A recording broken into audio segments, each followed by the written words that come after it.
I parked in the long row where travelers always seem to find the same thin line between hurry and patience. The airport had that particular smell, hot coffee somewhere near a terminal entrance, carpet that never quite lost its old footsteps, and the clean, sharp antiseptic note from the bathrooms that felt too bright. I sat for a minute longer than I needed to, both hands resting on my bag straps, and watched the automatic doors swallow people in bright bursts of movement. Marcus Kelman had learned that if you wanted to keep your dignity, you didn't start fights you didn't need. You kept your hands visible. You spoke when spoken to. You smiled when it cost you nothing. And when someone decided you were the wrong kind of person to deal with, you let them talk long enough for the truth to catch up. This airport day began like a normal day. I had a ticket. I had my ID. I had a reason for being there that had nothing to do with drawing attention. I was traveling because I was supposed to, because I said I'd be there, because the things that mattered still mattered, even after the uniform came off and the nights stopped being full of alarms. The first signs of trouble were small. The self-check kiosk blinked like it was tired of me, even though I'd used it before. When I walked to the counter, the lighting made everything look too white, too sharp, like the world was trying to hide imperfections. At Gate C, where the sign glowed with route numbers that looked like promises, I found the line already started. People shifted in place. Wheels squeaked. Suitcases thumped down like punctuation. Marcus Kelman was not the biggest man in the room, and he wasn't the kind of man who looked like trouble even if you wanted him to. His posture carried a little stiffness that came from years of carrying weight that wasn't always physical. His hands were steady, though. When he moved like someone who had trained himself not to waste motion. His service had taught him that the fastest way to get through a difficult moment was to stay calm and let the other side reveal what they really were. At the counter, the gate agent, young enough to have grown up with screens and customer service scripts, looked at Marcus Kelman with the kind of glance that said, "I already know how this will go." Marcus didn't know her name. He didn't ask. Names weren't the point. Policies were. Rights were. Respect was supposed to be. He reached the counter and placed his boarding pass and ID down carefully, flat and even. The motion was deliberate. It was the kind of care you used when the person across from you might be looking for a mistake just to feel powerful. The agent took the documents between two fingers, like they might be contaminated by his existence. She didn't say hello. She didn't say sir. She didn't offer that basic tone people used to show when they had to deal with strangers. "Your seat isn't listed," she said, crisp as a stapler. Marcus Kelman looked at her screen, not because he doubted himself, but because it helped him keep his mind in the right place. He had seen too many systems glitch during emergencies. Still, he read the information with the patience of someone who had stared at maps while decisions were measured in seconds. "My boarding pass shows the right flight," he said. His voice wasn't loud. It wasn't pleading. It was neutral, like the calm in an old room when the storm finally passes. The agent's eyes flicked to him, not to the screen. "We don't do that here. If it's not showing, then you don't get on." Something in the words landed wrong. Not because they were unusual. Some people used power badly in every industry, but because of the casual certainty. As if his problem was his fault for being present. Marcus Kelman could have pushed. He could have argued the way younger people did, with heat and volume. He could have demanded a supervisor immediately. He could have used the word veteran like a weapon. But he didn't. He'd learned that attention can turn into humiliation if it's used poorly, so he stayed composed. He slid the documents again, slower. "I checked in. I got the confirmation. I'm supposed to be on this flight." The agent sighed, an exaggerated performance sigh that echoed off the terminal walls. "Then you checked in wrong. You'll have to go to the help desk." Marcus Kelman nodded once. It wasn't agreement. It was acknowledgement that she was refusing him as a matter of attitude, not accuracy. Behind him, someone in line shifted and muttered, "I hate dealing with these delays." The way people tried to cover their discomfort with a topic that didn't blame anyone directly. A woman with a stroller stepped a little closer to the counter, then paused, as if she could sense a boundary. Marcus moved toward the help desk without making a scene. He didn't slam anything. He didn't raise his voice. He walked with the kind of steadiness that told everyone watching he knows what he's doing. At the help desk, the fluorescent lights were even harsher. The agent there listened with the practiced half-focus of someone who assumed the story would be ordinary and quick. Marcus explained once, calmly. He didn't turn it into drama. He didn't say, "You discriminated against me," even though that was the feeling crawling under the words. He just described what he had. Ticket, ID, the flight info, and the way the gate agent had denied boarding. He asked for an audit. He asked for the system to be checked. The help desk agent clicked through screens. Her fingers moved like she was looking for a reason to close the case. "Give me a minute," she said. The minutes passed. Marcus waited. He watched the terminal around him. The airport was busy, but it felt oddly distant, like the rest of the world was living inside a different timeline.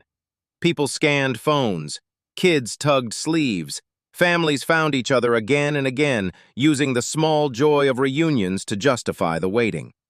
Marcus waited the way he had once waited in a line that mattered, with his eyes on what was real, his mind on the next action, and his body refusing to show how badly he wanted the moment to be over. When the help desk agent finally looked up, she gave him a tight smile. "It shows a discrepancy," she said. "It says your check-in status is pending." Marcus exhaled slowly, and the breath felt like it came from a deeper place than his chest. "That's strange. I checked in at the kiosk. It printed." The agent tapped her keyboard. "Sometimes those kiosks don't sync." Marcus waited again. Then he asked the question he knew would be the real test. "If the status is pending, can you release boarding under the same ticket record?" She paused. Her eyes flicked toward something behind her, not at Marcus, but at a staff area. For a moment, he could see what the job did to people. It taught them to look for authority when they didn't want to take responsibility. "I'll have to escalate," she said. Marcus nodded. "Please do." Escalation meant standing in another line, waiting for another person, in another chair that wasn't his. He ended up in a small, quieter corridor where the terminal noise thinned. A manager came out wearing a headset and the kind of expression that meant, "I'm going to solve this and I'm going to make it your problem if I can." The manager listened to the story quickly and cut in. "We can't just board people when the system says no. The agent did the right thing." Marcus didn't react to the accusation. He didn't argue with the logic. He let the words sit and show their shape. "Then check the record," Marcus said. The manager frowned. "I did, it's pending." Marcus Kelman's mind took a step back. He didn't get angry. He didn't go to the place where pride makes you reckless. He went to the place where information becomes a ladder, one rung at a time. He reached into his bag and pulled out what he needed, not as a performance, but as proof. He laid his documents down again. ID, itinerary, and a folder he kept because he'd learned the hard way that paperwork can save you when people decide you're inconvenient. The manager glanced at the folder and then looked away as if it offended him. "Sir," she said, in that tone people used when they wanted to remind you they were in charge, "if your status is pending, it might be a documentation issue. You can wait for the next flight." Marcus's eyes stayed steady. "I can wait," he said, "but I need the record corrected if it's wrong." The manager's jaw tightened. She gestured toward the corridor door. "Please, step aside." Marcus stepped aside. Time kept moving. People kept walking past. A teenager rolled his eyes and said something about old folks slowing everything down. Marcus heard it but didn't turn. He had learned that reacting gives people permission to keep being disrespectful. He watched the digital boards. Flight numbers flickered as if the airport itself couldn't make up its mind. Somewhere behind the wall, a printer whirred. Somewhere far above, the planes waited with the patience of steel. He thought about his service, not in a bragging way, in a quiet, internal way. He remembered the first time he realized how quickly a system could decide a person didn't belong.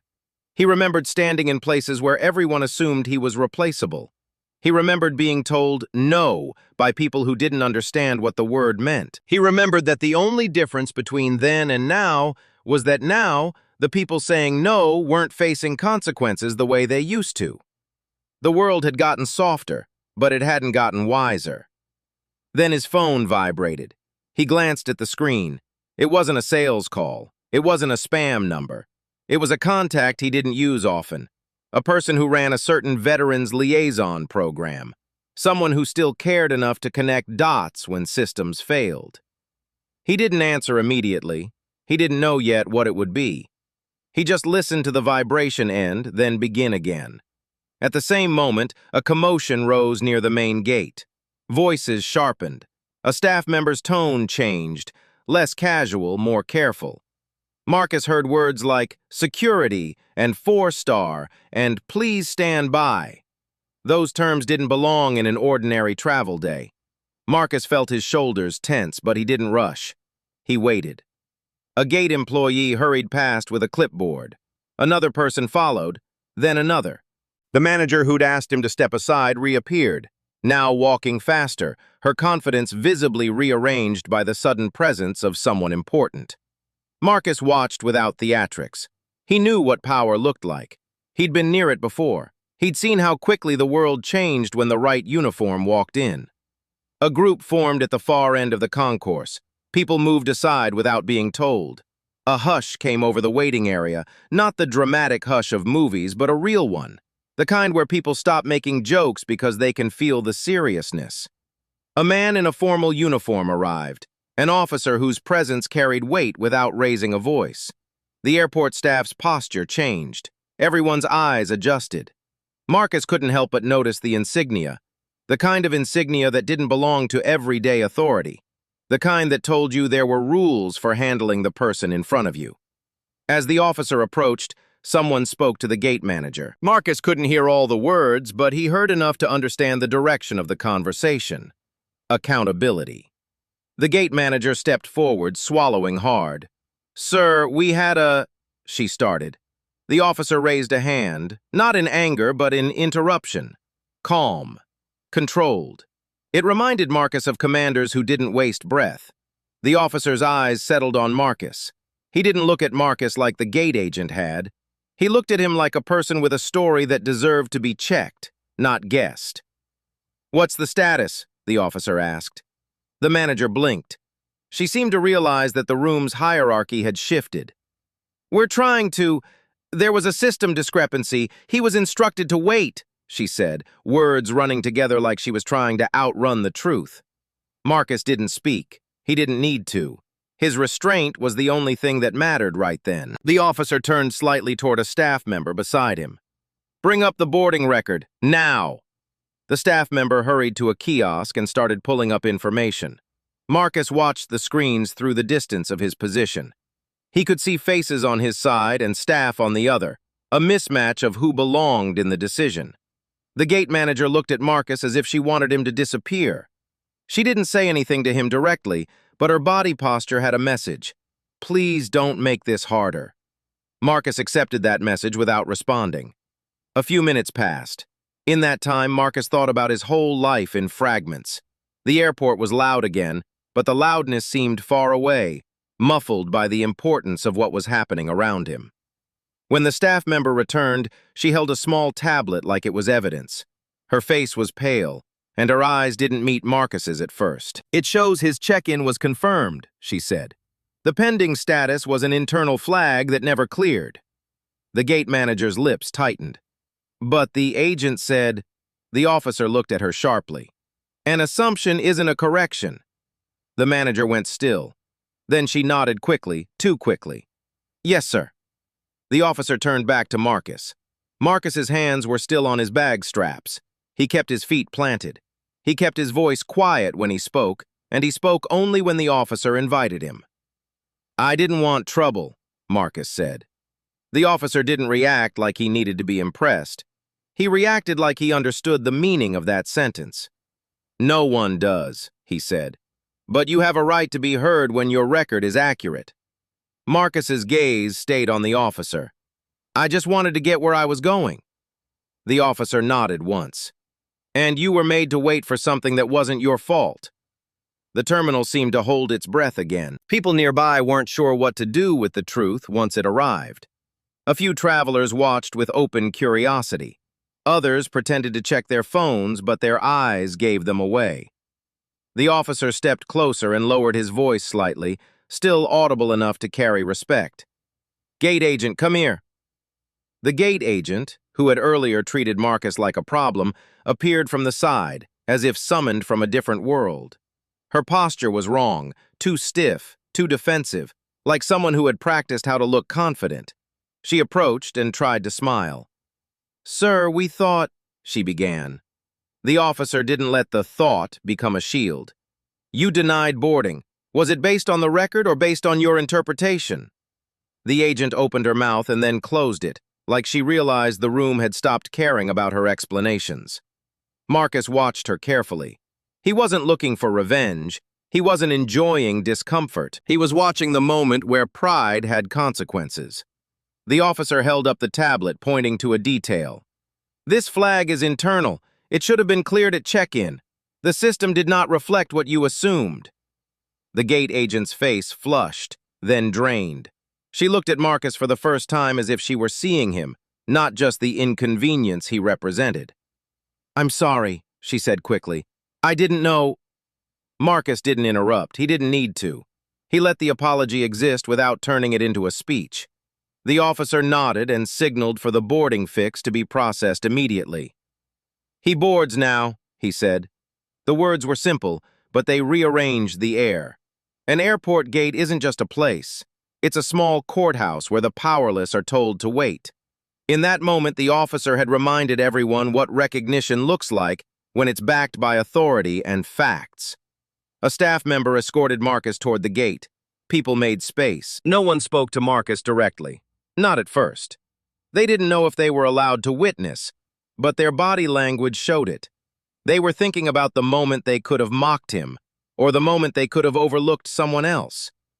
Marcus kept his expression neutral. He didn't smirk. He didn't say, "I told you so." He didn't dramatize his relief. He walked as if his feet were used to following orders, quiet orders, moral ones. Stay steady, keep your dignity, and don't put your pain on display. At the gate, the same digital screen that had rejected him now showed his boarding status correctly. The agent who had earlier refused him didn't touch anything with the same care she used before. She moved like her hands knew she would be scrutinized. The officer spoke one more time, not loudly. "Your file is accurate. Your service is respected. That's not a favor, that's policy." Marcus nodded as if accepting a weather report. "Thank you." The boarding process started. The line moved. Shoes squeaked. Wheels clicked. People who had been idle now hurried, suddenly reminded of time. Marcus found his seat near the middle, settled his bag beneath, and placed both hands on his knees for a moment, steadying his breathing. He could still feel the weight of the refusal in his body, like a bruise that didn't show on skin. He realized he didn't want to hold anger. Anger can burn daylight. It can turn you into someone you don't recognize. He watched the window for a moment, where the reflection of people moving around seemed less real than his own memory. He thought about how he'd once been younger and more impulsive. He thought about training that taught him to keep his temper because you couldn't afford to lose judgment. He thought about the way leadership had shaped him. You don't talk over people, you don't perform, and you don't turn your hurt into other people's problem. And still, he remembered the gate agent's glance, the contempt disguised as procedure. He wondered how many times a person like her went home feeling justified because the world didn't correct her quickly enough. He wondered how many veterans had swallowed that same type of humiliation and never gotten the right attention at the right time. His mind didn't spiral into bitterness, it just mapped the pattern. Then the officer left the gate area. Marcus never asked who he was. Marcus didn't chase a photo, he didn't demand a handshake. If recognition came, it would come as recognition should, quietly, accurately, and without turning a human moment into a spectacle. As the plane taxied, the noise of wheels on pavement returned. The flight attendants began preparations. People settled into the small personal worlds of their seatbelts and tray tables. Marcus closed his eyes briefly and let the sound wash over him. The cabin smelled like recycled air and something faintly sweet from someone's snacks. He remembered his first deployment. Not the headline parts, the parts that shaped him. The mornings when the sun was still cold. The way men looked at each other when fear was in the air, but courage had to be practiced, like a skill. He remembered being told later that he had been part of something that mattered. He remembered how the words, "good job," never felt like enough compared to the cost of the days it took. He remembered the ceremony he'd attended years ago, when a ribbon and a medal had been placed like a silent translation of the things his body already carried. He remembered how he'd never once tried to convince anyone it was real. People either respected it or they didn't. Now, in an airport, the gate agent had tried to treat his life like a misunderstanding that could be dismissed, but the moment had answered back without shouting. The plane lifted into the sky. Marcus watched the terminal shrink into a tiny geometry of roads and windows. From up here, the airport didn't look like a place where people could be hurt by contempt. Up here, the world looked fairer than it felt.